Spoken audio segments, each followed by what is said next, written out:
नफ़रत की भावना को बड़े प्यार से सहते हैं। ये वो देश है मेरी जान जिसे हिंदुस्तान कहते हैं। कई जीत बाकी हैं, कई हार बाकी हैं, अभी तो ज़िंदगी का पूरा सार बाकी है।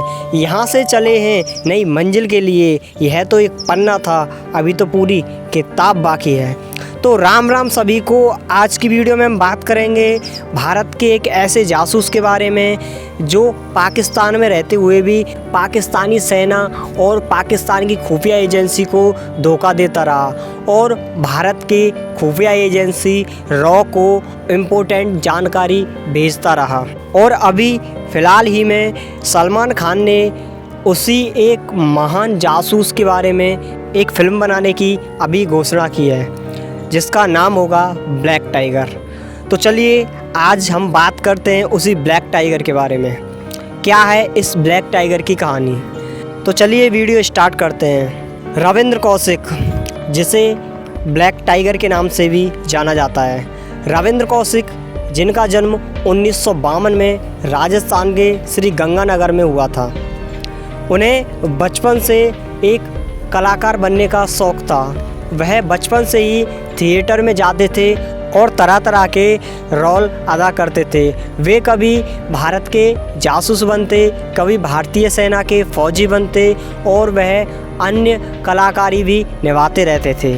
एक दिन की बात है जब लखनऊ में थिएटर में उन्हें एक आर्मी के फौजी का रोल मिला था और वह अपना रोल निभा रहे थे।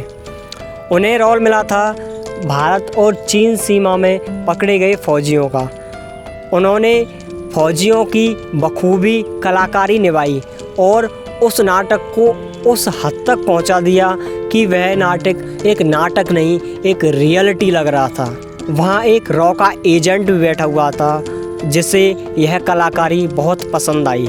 शो ख़त्म होने के बाद उस जासूस ने रविंद्र कौशिक से भारत के लिए काम करने के लिए कहा।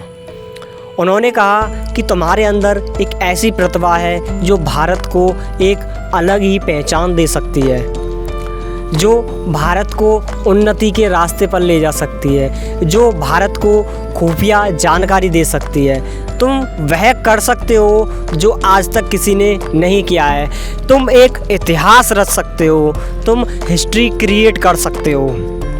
क्या तुम हमारे साथ काम करने के लिए तैयार हो? रविंद्र कौशिक पूछता है कि मेरा काम क्या होगा। तभी रॉ का एजेंट बताता है काम आपको वहीं पता चलेगी। अगर आप में देश सेवा के लिए जुनून और उत्साह है तो आप हमारे साथ चलिए और हम आपको उस लेवल तक पहुंचाएंगे जिस लेवल को आज तक कोई अचीव नहीं कर पाया है। अब बात थी भारत की सेवा की, तो उसने मना नहीं किया। वह देश से बहुत प्रेम करता था, उसने हाँ कर दी। अब रॉ का एजेंट उसको दिल्ली ले जाता है और दिल्ली में उसे 2 साल के लिए खुफिया जगह पर ट्रेनिंग दी जाती है। उसे भारत का एक जासूस बनाया जाता है। उसे ट्रेनिंग में सभी तरह से सिखाया जाता है कि पाकिस्तान में उसे कैसे बर्ताव करना है। उसे उर्दू, नमाज और पूजा पाठ सिखाया जाता है। उसे एक मुस्लिम की तरह बना दिया जाता है कि अगर कोई भी उसमें शक करे तो वह शक के दायरे में ना आए। और 2 साल की ट्रेनिंग के बाद उसको 1975 में पाकिस्तान रवाना कर दिया जाता है।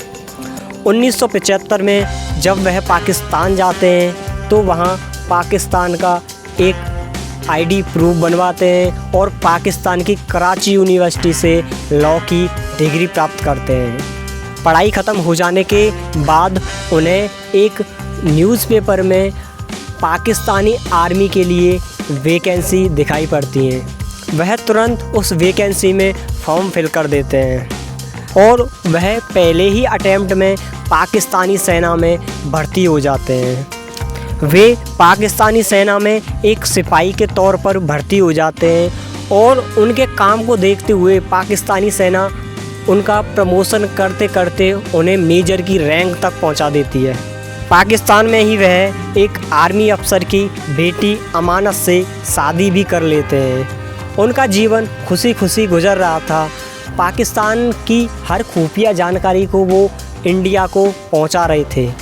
पाकिस्तानी सेना भी उनके काम से बहुत प्रभावित थी और इधर हमारी रॉ भी उनके काम से बहुत ज़्यादा प्रभावित थी, जिनके काम को देखते हुए उन्हें इंदिरा गांधी ने ब्लैक टाइगर की उपाधि दी। वो ऐसे कार्य करते थे कि किसी को उसकी भनक तक नहीं लगती थी। पाकिस्तानी सेना उन्हें अपना ही एक आर्मी का बहुत बहादुर सिपाही मानती थी, पर उन्हें नहीं पता था कि यह इंडिया का एक जासूस है।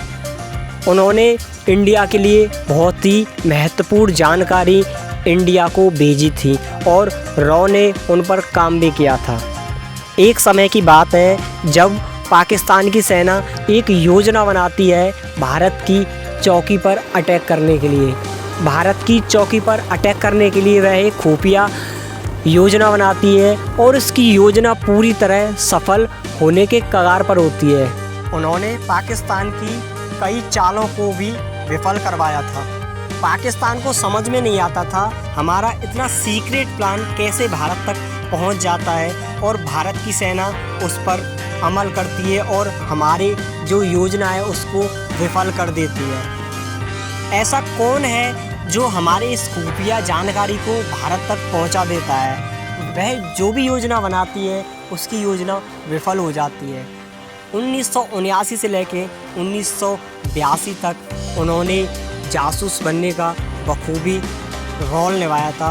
पाकिस्तान में उनका एक अलग नाम होता था जिसे नवी अहमद शाकिर के नाम से पाकिस्तानी सेना जानती थी।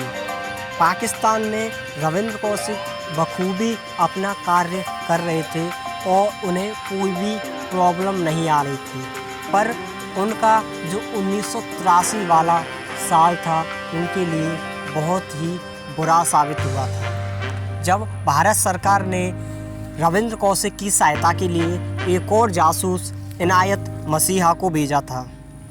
इनायत मसीहा जो रॉ का एक दूसरा एजेंट था, वह वहां पर जाता है रविंद्र कौशिक की सहायता के लिए, पर रविंद्र कौशिक भारतीय सरकार को उसे यहां आने के लिए मना कर देता है, पर भारतीय सरकार उसकी सहायता के लिए उसको भेज देती है।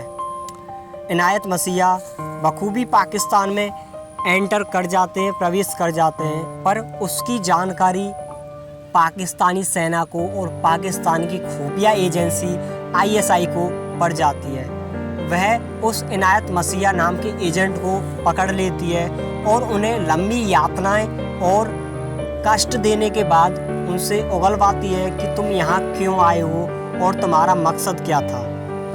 अब बहुत ज़्यादा लंबी यातनाएं सहने के बाद इनायत मसीहा बताता है कि जो तुम्हारे पाकिस्तानी मेजर रैंक पर बैठा है वह पाकिस्तानी सेना का कोई भी नागरिक और कोई भी फौजी नहीं है, वह भारतीय सेना का एक रॉ का एजेंट है जो भारत को आपकी महत्वपूर्ण जानकारी को वहां पर लीक करता रहता है। अब यह सुनकर पाकिस्तानी सेना के छक्के छूट जाते हैं, वह वहीं पर यह सुनकर हक्का बक्का हो जाती है। अब पाकिस्तान के जो फौजी थे जिन्होंने इनायत मसीहा को पकड़ा था, वह कहते हैं कि जो भी तुम्हारी योजना थी उसको उसी प्लान के हिसाब से चलने दो, हमें पता तो चले कि ऐसा कौन सा भारत का रॉ का एजेंट है जो हमारी पाकिस्तानी सेना के मेजर रैंक पर बैठा है। अब वह इनायत मसीहा को छोड़ देते हैं। पाकिस्तानी सेना कहती है जैसा तुम्हारा प्लान था ठीक उसी प्लान के हिसाब से काम करो और हम उस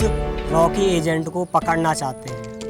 उसको छोड़ दिया जाता है और वह उसी प्लान के हिसाब से कार्य करता है।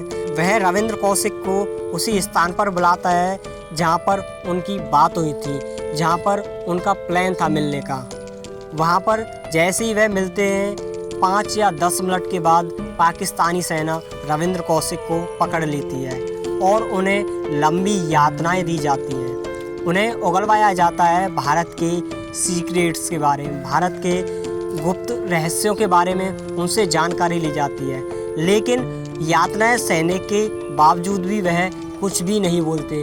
उन्हें लोभ और लालच भी दिया जाता है, पर तब भी वह भारत के बारे में कुछ नहीं बोलते हैं।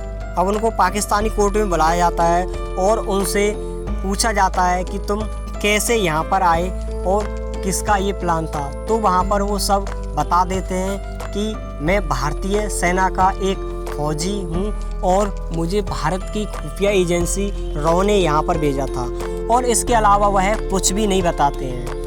पाकिस्तानी अदालत उन्हें फांसी की सज़ा सुना देती है, लेकिन वहाँ पर पाकिस्तान के कुछ बड़े अफसर होते हैं जो रविंद्र कौशिक की फांसी की सज़ा को कम करवा देते हैं और उसे उम्र कैद में तब्दील करा देते हैं।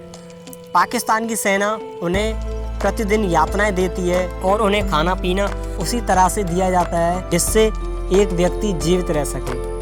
उन्हें उस जेल में डाल दिया जाता है यहाँ पर सूर्य की रोशनी तक नहीं पहुँचती थी। उन्हें हृदय रोग हो जाता है और उन्हें हार्ट अटैक भी आते हैं, लेकिन पाकिस्तानी सेना इस पर कोई भी ध्यान नहीं देती है। जब 2001 में उनकी मृत्यु हो जाती है तो उनके शरीर को एक कूड़े के कचड़े के साथ जला दिया जाता है और तभी इस जासूस की जीवन लीला समाप्त हो जाती है। तो दोस्तों, आपको पता होगा कि हर एक देश में हर एक देश का एक जासूस बैठा है। हमारे यहाँ भी पाकिस्तान का जासूस कोई ना कोई बैठा होगा।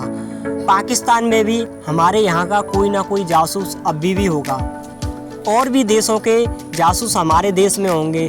तभी तो इतने सीक्रेट्स प्लान और खुफिया जानकारी लीक्स हो जाती हैं। तभी तो पाकिस्तान के जो आतंकवादी हैं वह भारत के फौजियों पर कभी ट्रक पर आक्रमण कर देते हैं, कभी पुलवामा जैसा हमला कर देते हैं। ये कैसे होता है? ये ऐसे ही होता है कि खुफिया जो एजेंट होते हैं वह इसकी जानकारी दे देते हैं और जो आतंकवादी होते हैं फुल प्लान के साथ इस पर आक्रमण कर देते हैं। तो इन्हीं वीरों की शहादत है जो आज हम खुली हवा में सांस ले रहे हैं, एक दूसरे से भाई और बहन का नाता जोड़कर रखे हुए हैं और हम यहाँ आराम से अपना जीवन व्यतीत कर रहे हैं। हम त्योहार मनाते हैं, हम अपने भाई बहनों और अपने परिवार के साथ यहाँ पर रहते हैं। उन्हीं का बलिदान और उन्हीं की शहीदी है जो हम यहाँ पर खुशी से रह रहे हैं। तुम कश्मीर मांगोगे,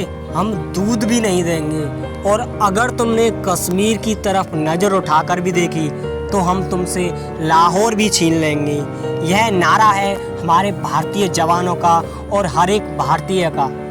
और अगर हाँ आपको वीडियो अच्छी लग रही हो तो वीडियो को लाइक ज़रूर करा करें और वीडियो को शेयर करा करें, जिससे हर एक भारतीय को ऐसे ऐसे वीर महान पुरुषों के बारे में पता चले, जिन्हें अपने आप पर गर्व महसूस हो कि हम उस देश में रह रहे हैं जहाँ पर ऐसे ऐसे वीर जवान और ऐसे ऐसे वीर पुरुष हुए हैं। तो आज की वीडियो में सिर्फ इतना ही था। तो नमस्ते, राम राम, जय श्री कृष्ण।